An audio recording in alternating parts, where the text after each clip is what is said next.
पहली रोटी गाय गाय को दे दो। 16 श्राद्ध में, श्राद्ध पक्ष में जो लोग गया जी नहीं जा सकते, ब्रह्म कपाली करने नहीं जा सकते, किसी जलाशय पर जाकर तर्पण तिलांजलि नहीं कर सकते, तो गरुड़ पुराण कहती है 16 श्राद्ध में 16 दिन तक गया फाल्गुन नदी का पूरा पुण्य, गया सुर का मुख का हस्त कमल का पूरा पुण्य गाय माता के मुख में आकर विराजमान हो जाता है। 16 श्राद्ध में गाय को एक रोटी अगर दी जाती है तो गया जी में पिंड दान करने का पूरा पुण्य फल जीव को प्राप्त हो जाता है, जीव को प्राप्त। अगर गया नदी नहीं जा सकते, फाल्गु पर नहीं जा सकते, गया का पिंड करने नहीं जा सकते, दो चीजें अपने जीवन में उतार लीजिए। एक 16 श्राद्ध में हमें गाय को रोटी देना है, खूब तला हुआ, खूब पका हुआ, खूब घी में या तेल में। रोड पर कॉलोनियों में घूमने वाली गाय जगह जगह पर पॉलीथीन वगैरह खा लेती है। वो लोग खाती कि नहीं खाती? पॉलीथीन जब गाय खाती है तो उसके पेट में जम जाता है, उससे गाय के पेट में कैंसर हो जाता है। उसको तुम अच्छा पदार्थ खिलाओगे तो गाय हो सकता है कि बीमार पड़ने लगे। इसलिए ज्यादा घी का, तेल का कोई पदार्थ गौ माता को ज्यादा ना दीजिए। इसलिए हमने जैसे आपको कहा कि निःशुल्क पितरों की शांति के लिए जो कोरोना में शांत हो गए उनके लिए ये यज्ञ रखा है, हवन रखा है। हमने तुरंत आशीष जी को, समीर जी को ये बात कही कि ये काम करो, साथ में हवन तो चल ही रहा है, थोड़ी सी लापसी तैयार करो। और लापसी तैयार करके गौ माता को प्रतिदिन जो जो शांति में उनके निमित्तार्थ थोड़ा थोड़ा सा गौग्रासी जाए पर जाना चाहिए। एक हवन वो जो अग्नि में साकल्य छोड़ी जा रही है, जो गाय का घी छोड़ा जा रहा है और पितरों को मिल रहा है, और दूसरा गौ माता के 16 दिन तक 16 श्राद्ध में मुख में गया क्षेत्र रहता है। गया जी और ब्रह्म कपाली के पिंड का दान पुण्य अगर कहीं प्राप्त करना है तो गाय के मुख में मिलेगा। गाय के मुख क्यों दी जाता है कौवा को भोजन? श्राद्ध पक्ष में कौवे को भोजन क्यों दिया जाता है? क्यों छत पर ले जाकर रोटी का टुकड़ा डालते हैं? काशी, कांची, अवंतिका, अयोध्या आदि जितने पावन क्षेत्र हैं, जगन्नाथ, द्वारका, रामेश्वरम, बद्री नारायण, जितने जितने पुण्यशाली क्षेत्र हैं, मथुरा आदि जितने, वृंदावन आदि जितने पुण्य क्षेत्र हैं, शिव महापुराण की कथा में, स्कंद पुराण में लिखा है कि जितने पुण्यशाली क्षेत्र हैं, सारे पुण्यशाली क्षेत्र, चाहे चित्रकूट हो, अयोध्या हो, काशी हो, उज्जैनी हो, त्र्यंबकेश्वर हो, जितने पुण्यशाली क्षेत्र हैं, सारे पुण्यशाली क्षेत्र में पिंडदान होता है। बोलो मालूम है कि नहीं आपको? मालूम? सब दूर तर्पण होता है, सभी जगह पिंड होता है, सभी जगह तर्पण होगा, पिंड होगा। तो श्राद्ध पक्ष में तुम इतनी सारी जगह जाकर तर्पण कर सकते हो क्या? जम के बोलिए, नहीं कर सकते। इतनी सारी जगह जाकर पुण्य कर सकते हो क्या? नहीं कर सकते। इतनी सारी जगह जाकर तुम ब्राह्मण को भोजन करा सकते हो क्या? नहीं। इतनी सारी जगह जाकर ना पिंड दे सकते, ना तर्पण कर सकते, ना पुण्य कर सकते। अब ये 16 दिन में इतने तीर्थ कितने हजारों में तीर्थ, इतने तीर्थ में जाकर कहां पुण्य करोगे, कहां पिंड दोगे? तो उसका एक निर्णय निकाल दिया कि पितरों के देवता आर्यमा कौवे पर बैठते हैं। काय पे बैठते हैं? कौवे पर।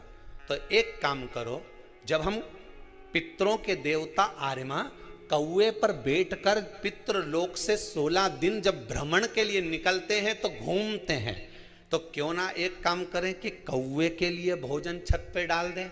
हमारे छत का कौवा जब अन्न का भाग ग्रहण करेगा, पितरों के देवता को बिठाकर जब घूमने के लिए निकलेगा, तो जहां जहां घूमने जाएगा, जब जब बीच में कोई तीर्थ पड़ जाएगा, तो वहां के पिंडदान का फल हमको मिल जाएगा। इसलिए कौवे को भोजन कराया जाता है।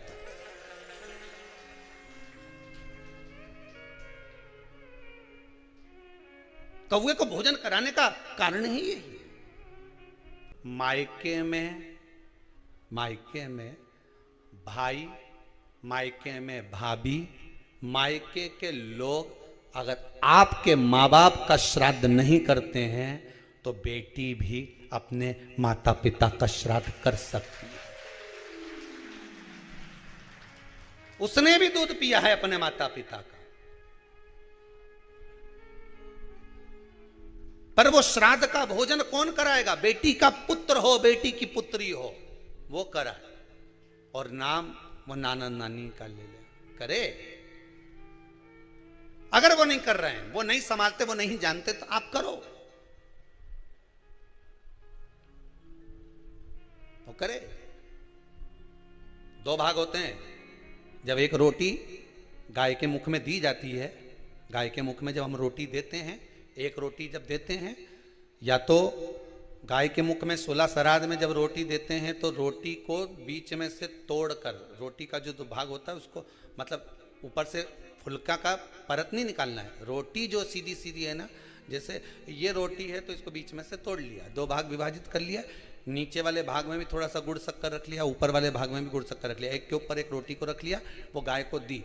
तो अपन श्राद्ध पक्ष में 2 पूड़ी का प्रमाण है कि गाय को 2 रोटी दी जाती है, कुत्ता को 2 रोटी दी जाती है। 2 पूड़ी रख के देते हो, देते आप लोग तो देते होगे, 2 पूड़ी के ऊपर पूड़ी रखकर, थोड़ा सा मीठा रखकर, नमकीन रखकर, कुत्ते को भी देते, 2 पूड़ी तोड़कर कागा को भी देते। 2 पूड़ी का प्रमाण कहां से आया?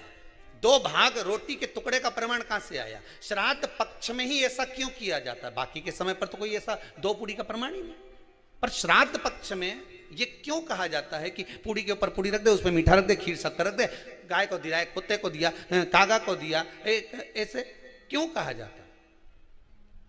उसका कारण क्या होता है? उसका केवल एक कारण है, जो नारी ने भोजन का निर्माण करा है, जो घर की बहू भोजन बनाई है, जो घर की बेटी ने भोजन बनाया है, घर की माता ने भोजन बनाया है। महाराज, पिता पुरुष एक कुल को तारता है, बेटी 2 कुल को तारती है। जब श्राद्ध पक्ष में 2 भाग रोटी के कर कर गाय को देती है,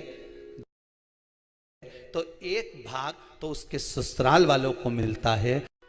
पितृदोष है, ये आपको कैसे मालूम पड़ेगा?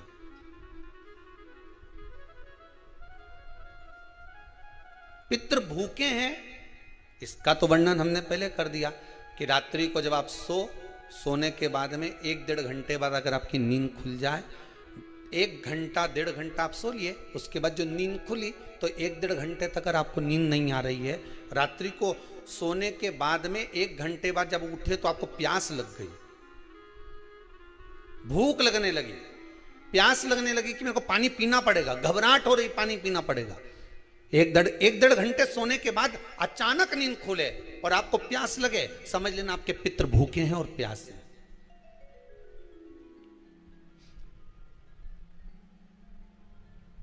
वो भूखे और प्यास हैं, उनको जल की जरूरत है।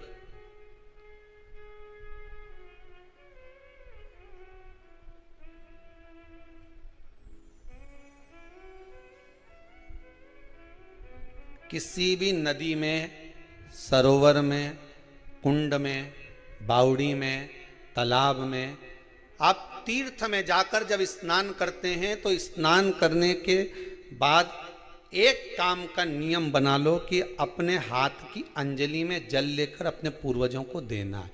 प्यासे रहते हैं,